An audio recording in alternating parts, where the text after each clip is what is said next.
The creation story. God created the world in 6 days and rested on the seventh day. Day 1. God created the light and separated it from darkness. Day 2. God created the sky and separated waters from below from waters from above.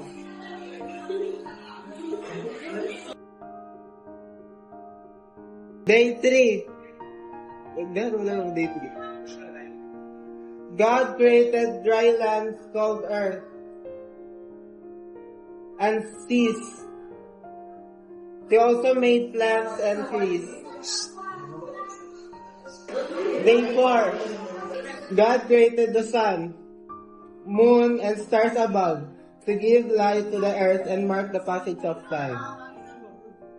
Day 5. God created sea creatures and birds to fill the waters and the sky. Day 6. God created land animals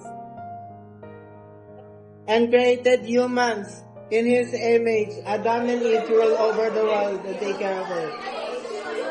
And the last day, the seventh day, God rested, blessing the seventh day and making it holy,